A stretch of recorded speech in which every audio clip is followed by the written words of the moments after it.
Pemirsa, melubernya ratik di wadah pembuangan ratik di muka Pasar Gedang di kawasan Jalan Ais Nasution, Banjarmasin Tengah mendapat perhatian dari instansi terkait.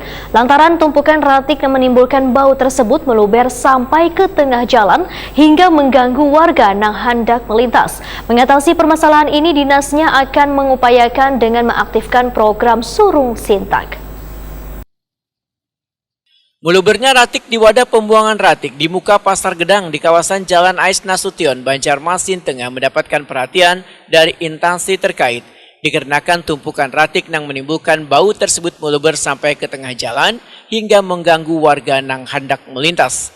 Kepala Dinas Lingkungan Hidup Banjarmasin Alip Yospahlop Wahid Takuni Privativi Baisukan Kamis 1 Juni 2023 memedahkan dinasnya bersama Lurah Kampung Gedang melakukan berbagai upaya mengatasi permasalahan tumpukan ratik yang meluber hingga ke bahu jalan wan mengganggu arus lalu lintas tersebut. Warga di sekitar pun, ujar Alip Yospahlop, mengeluhkan bau yang dihasilkan dari tumpukan di wadah pembuangan ratik ini. Selain itu mengganggu pula pada proses belajar wan mengajar bagi guruan peserta didik TK PAUD, SD wan SMP yang mengenyam pendidikan di sekitar kawasan tersebut. Mengatasi permasalahan ini, dinasnya, ujar Alip Yospahlop, mengupayakan dengan mengaktifkan program Surung Sintak.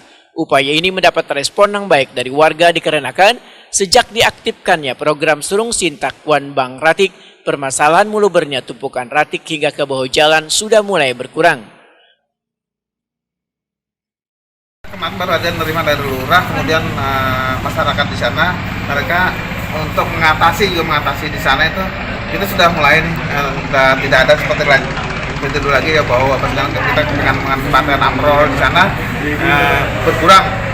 Mereka ada 2 amrol kita tempatkan, kemudian kemarin lurah, kemudian ada 2 kelurahan RT dan generasi muda di sana untuk bisa diaktifkan lagi untuk bank sampah, kemudian untuk mendirikan bank organik.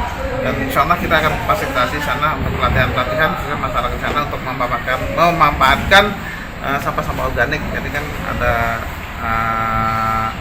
membuat bikin maggot di sana. Dan mereka kawan-kawan dari Gedang sudah mau mendata warung makan, rumah serta pemulihan sosialisasikan.